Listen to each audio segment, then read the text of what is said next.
अस्सलाम वालेकुम नाज़रीन, मैं हूं डॉक्टर मसूद परवेज़। आज मैं अपने दोस्तों को, अपने व्यूअर्स को और तमाम पाकिस्तानियों को जो कि इस मामले में कुछ स्किल रखते हैं, कुछ कारीगर हैं, उनको अपने साथ लेके चलना चाहता हूं। पहले मैं आपको ये वीडियो दिखाता हूं, ये देख लें। ये मशीन ईरान की बनी हुई है, हमें ईरान से मंगवानी पड़ी। हालांकि ये टेक्नोलॉजी बहुत पुरानी है, सदियों पुरानी टेक्नोलॉजी है और पहले पाकिस्तान में ये बनती थी, लेकिन फिर वही आगे दौड़ पीछे चौड़ के चाइना की मशीनें आई और उसके पीछे लग गए। और इस तरीके से अब जो कैस्टर सीड है वो दो तरीक़ों से बेहतर निकलता है। जो हम बनाते हैं एक्सपेलर, उसमें से जो तेल निकलता है वो इस तरह का क्रूड है, ये देखें। और जो प्रेस मेथड से निकलता है वो इस तरीके से ट्रांसपेरेंट है। ये एक और तरीका भी है, वो ये है कि आप कोलू से निकालें। जो पुराने कोलू होते थे, ये वही कोलू है जो मैं आपको दिखाने वाला हूँ, आप देख लें। ये कोलू जो है ये ईरान में बना हुआ है, लेकिन इस तरह के कोलू लकड़ी के पाकिस्तान में आम बनते थे। अब पिछले दिनों मैं सर्च कर रहा था कि कहीं से मुझे कोई क्लू मिल जाए कि अब पाकिस्तान में कोई बंदा ऐसा है जो ये टेक्नोलॉजी रखता है और बना रहा है। तो जितने भी लोग थे वो सारे के सारे 2 नंबर फेक वीडियो बनी हुई हैं, चढ़ी हुई हैं। कोलू तो लगे हुए हैं, ये तो मैंने भी देखे हैं, लेकिन बनाने वाला हर बंदा जो कहता था कि ये मैंने बनाया है, वो उसका बना हुआ नहीं था। वो सिंपली एक 2 नंबर आदमी था, कमीशन एजेंट था, और जो नंबर दिए हुए थे उस पर वो भी फेक थे। तो उन पे ट्राई करके एक मानसेरे के बंदे ने नंबर दिए हुए थे, वो आज तक पिछले 3 महीने से मैंने 10 बंदों को लगाया हुआ कि रोज़ाना 20-20 दफ़ा ट्राई करनी है, लेकिन वो नंबर कभी भी ऑन नहीं हुआ। एक जवाद फारूक के नाम से वीडियो चढ़ी हुई है, कोलू एक्सपर्ट है जी, लोगों के जवाब देता है ये वो, लेकिन उसका नंबर भी नहीं मिल रहा। और अगर आपके पास किसी ऐसे कोलू बनाने वाले का नंबर हो, या आप किसी ऐसे बंदे को जानते हो जो ये बना के दे सकता है या बना रहा है, तो आप हमारे से रब्ता करें, हमारी हेल्प करें, क्योंकि ये पाकिस्तान की इंडिजिनस टेक्नोलॉजी है। अब ज़रूरत क्यों पेश आ रही है? वजह यह है कि इस कोलू से निकला हुआ तेल जो है वो कोल्ड प्रेस का तेल होता है। और असल मसला ये है कि हमारे यहाँ जब से बिजली महंगी हुई है तो मोटर पे चलाना जो है वो मुश्किल हो गया है। लोग बिजली से इज्तनाब करने लग गए हैं और लोग चाहते हैं कि हम किसी और अल्टरनेट पे आएँ। तो अल्टरनेट जो सबके जहन में आता है वो आता है अपना सोलर प्लेट, सोलर प्लेटों से। लेकिन सोलर प्लेटों से रात को नहीं चलता, गर्मियों में दिन के वक्त गर्मी बड़ी होती है, तो और लोड शेडिंग भी होती है। तो इसलिए लोड शेडिंग सोलर पे कैसे होती है कि जब बादल आ गए तो अच्छा, तो ये यानी रिलायबल सोर्सेज नहीं है। अब रिलायबल सोर्स कौन सा है और बगैर बिजली के कौन सा है कि ये कोलू छोटे साइज़ के हम बनाना चाहते हैं कि एक बैल या गधे से आप उसको चला लें।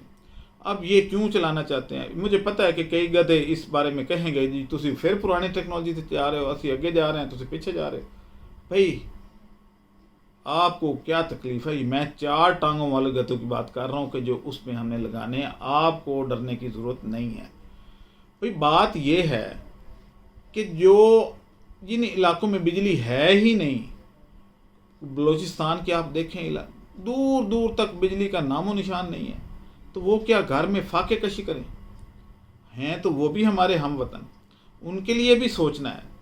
उनके अगर उनको ये टेक्नोलॉजी दे दी जाए तो वो घरों में बैठ के उनकी ख़वातीन उसमें बीज डाल देंगे। इसमें ये भी नहीं मसला कि इसमें बीज फंस जाएगा, इसमें बीज नहीं फंसता, वो चलता रहेगा जानवर, और शाम को काफ़ी सारा तेल आपके पास आ जाएगा। अब एक और मसला भी है जो हमारी ये जो आम लोग हैं इनकी मैं जहनीत पे हैरान हूँ कि ये करते क्या हैं। मेरे पास लोग आते हैं और जब मैं कहता हूँ कि भाई ये मशीन है, ये 3 फेज़ की है, तो कहते हैं 3 फेज़ कनेक्शन तो नहीं है हमारे पास, हमें सिंगल फेज़ की चाहिए। मैं कहता हूँ फिर उसकी स्पीड कम होती है, क्योंकि वो सिंगल फेज़ के जो है मशीन उसका ज़ोर कम होता है, और वो ज़्यादा पावर वाली मशीन जो है वो लगे तो ये चलेगा, नहीं तो नहीं चलेगा, तो उसका बिजली का ख़र्चा भी ज़्यादा है। तो कहते नहीं नहीं, बिजली का ख़र्चा कम होना चाहिए, यानी बिजली का ख़र्चा बहुत कम होना चाहिए और तेल की नहरें बहें। तो ऐसी टेक्नोलॉजी मेरे पास तो नहीं है। बात ये है कि energy can never be produced, can never be destroyed. मैं एनर्जी कहाँ से लेके आऊँ जिसके ऊपर 5 हॉर्स पावर खर्च होनी है, तो मैं बाकी 2 हॉर्स पावर की कहते हैं जी मोटर लगा दें या 1 लगा दें, तो फिर उतना माल भी तो कम लेगी ना। जितना गुड़ पाओगे उतनी ही मिठास आनी है। उधर भी कहते हैं जी 1 हॉर्स पावर से ज़्यादा की मोटर ना हो, या मैक्सिमम 2 कर लें और सिंगल फेज पे चले। और जो सिंगल फेज पे चले उसका जो बिल है वो भी बहुत कम आना चाहिए। घंटे के 10-20 रुपए खर्च कर ले तो ठीक है, हम गरीब आदमी हैं। तो फिर ये काम करते क्यों हो? ना करो ये काम, कोई और कर लो। इतना ज़बरदस्त मैंने काम दिया। आज ही मेरे पास एक साहब आए, कहते जी जो मशीन आपने सिंगल फेज दी है वो तो घंटे में सिर्फ 15 किलो क्रश करती है। अब 15 किलो का आप एनालिसिस कर ले। मैं कहता 15 की बजाय भी 10 किलो का कर लेते हैं। सूरत ये है कि 10 किलो में से 1.5 किलो तेल निकलता है। अब 1.5 किलो तेल निकला 1 घंटे में, तो आपने चलाई 10 घंटे, तो 15 किलो तेल निकल आया। तो 15 किलो तेल आप बेच सकते हैं। बेचना 1 लीटर भी नहीं है, वो नहरें बहा के पूरे टैंकर भर के तो मेरे दरवाजे पे लाना चाहते हैं कि आपके दरवाजे पे हम ले आएंगे, क्योंकि हमने कहा हुआ कि हम तेल खरीदते हैं। हाँ, खरीदते भी हैं भाई। 15-20 किलो डेली हो तो फिर तो हम ले लेते हैं।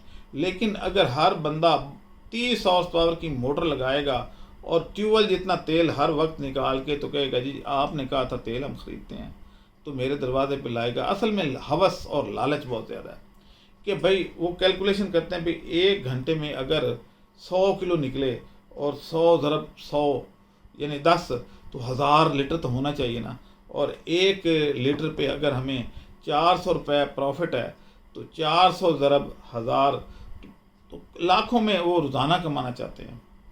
भाई आपने कोई रिफाइनरी तो नहीं लगा ली ना, अरामको ऑयल की रिफाइनरी लगा ली है या तो आपने, और रातों रात अमीर होना चाहते हैं। और यही लोग गिरते हैं जो रातों रात अमीर होना चाहते हैं। भाई slow and study win the rate. अब आप आहिस्ता आहिस्ता चले, 15 किलो तेल रोज़ाना निकालें। मेरे लिए भी बेचना आसान है, आपके लिए भी सरमायाकारी करनी आसान है, और आगे मार्केट को भी आप ख़राब नहीं करते, क्योंकि डिमांड एंड सप्लाई का सिलसिला है। आप पूरी मार्केट भर देंगे तो एंड क्या होगा कि रेट कम हो जाएगा। हम चाह रहे हैं कि मुनासिब रेट पे रहे, और उतनी जितनी डिमांड है उसको 10% हर महीने हम बढ़ाते हैं कि भाई मार्केटिंग करके अच्छे तरीके से, तो पीछे से सप्लाई भी उसी तरीके से रेगुलेट करते हैं। अब आप खुद देखें कि आपके साथ क्या हो रहा है। आप सारे के सारे मुंजी लगा लेते हैं तो मुंजी का रेट कम नहीं होता। सारे के सारे गंदम लगाते हैं तो गंदम का रेट कम हो जाता है। सारे के सारे लोगों ने जीवन गार्लिक लगाया, आपके सामने ताज़ा मिसाल है। तो क्या हाल हुआ? अगर ये थोड़े लोग लगाते, आहिस्ता आहिस्ता लगाते, डिमांड बढ़ने देते, सारे लोगों ने सोचा कि हम रातों रात अमीर हो जाएं, तो फिर नतीजा भुगत लिया। तो भाई जो मैं आपको लेके चल रहा हूँ, जिस हिसाब से मशीनें दे रहा हूँ, मुझे पता है कि इसकी कितनी प्रोडक्शन है, और आपकी बिजली का को भी मद्देनज़र रखना है कि भाई ये ज़्यादा ख़र्चा ना हो। और जो अक्सर लोगों ने अब सोलर लगा लिए हैं, वो सोलर पे भी चल पड़े और 8 घंटे सूरज रहता है तो 8 घंटे बिजली के बगैर चले। तो इस तरीके से मैं कर रहा हूँ, लेकिन आप लोगों को समझ नहीं आती। आप चाहते हैं कि नहीं भाई डॉक्टर साहब ये आपकी जो 15 किलो घंटे में क्रश कर रही है, इसको 150 किलो घंटे पे कर दें। मैं कहता तो ठीक है, फिर बेचोगे खुद, फिर मेरे पास ना आना। अब वो भी नहीं, नहीं जी नहीं, जो आप बेच लेंगे वो ही हम प्रोड्यूस करेंगे, आपको ही देना है, हमने दाएं बाएं नहीं जाना, हमने तो बिस्तर से निकलना ही नहीं है। तो भाई फिर जो मैं कह रहा हूँ उस पर अमल करें। अब ये देखें कि अगर 15 किलो भी रोज़ाना तेल निकले तो तकरीबन ये आपका 10,000 रुपये से ले 8 से चले, मैं कम कर देता हूँ, 6 से 8,000 रुपया भी दिहाड़ी का बच जाए, तो और क्या चाहिए, और ख़ास तौर पे एक ख़ातून को कि जो घर में ये काम करे, मियाँ अपना काम करता रहे, तो और क्या चाहिए। या वो लोग जो बेरोज़गार हैं, जो घर में वेले बैठे हुए हैं, दाएं बाएं से पकड़ के 4-5 लाख रुपए तो कर लेते, तो अगर उनको 5-6 हज़ार, 7 हज़ार, 8 हज़ार डेली आराम से कमा लें तो और क्या चाहिए। और उनका मैं सारा माल उठा भी लूँगा क्योंकि ये मेरी रेंज में होगा।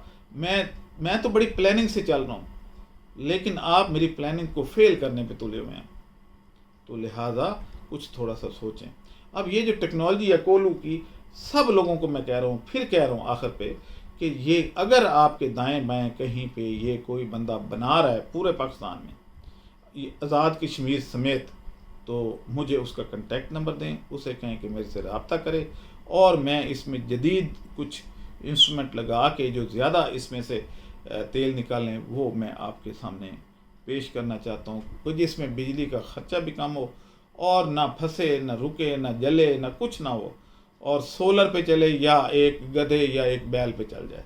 तो वो तीनों अवेलेबल होंगी कि भाई सोलर वाली भी, बिजली वाली भी और बैल वाली भी। तो इस तरीके से, क्योंकि देखें $6 अरब का हम तेल इंपोर्ट करके खा रहे हैं, तो उसको पूरा कैसे करेंगे जब हर गली मोहल्ले में तेल वो खुद प्रोड्यूस कर रहे होंगे, तो फिर ही खपत पूरी होगी ना। तो ये $6 अरब ही हम बचा लें तो मुल्क कहाँ से कहाँ जा सकता है। लेकिन लालच ना करें, जो मैं कह रहा हूँ उस पे अमल करें। अगर अपनी समझ करनी है तो फिर खुद तेल बेचें और ख़ुद ही करें, खुद ही मशीनें बनाएं, मेरे पास मत आएँ।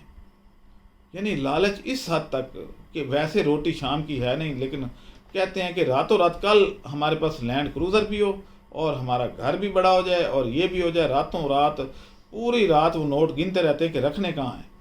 तो ऐसा ना करें, slow and study, Aahista Aahista चलें, कछुए की चाल चलें, कोई बात नहीं, खरगोश जो है वो मत बने। इजाज़त दें, अल्लाह हाफ़िज़।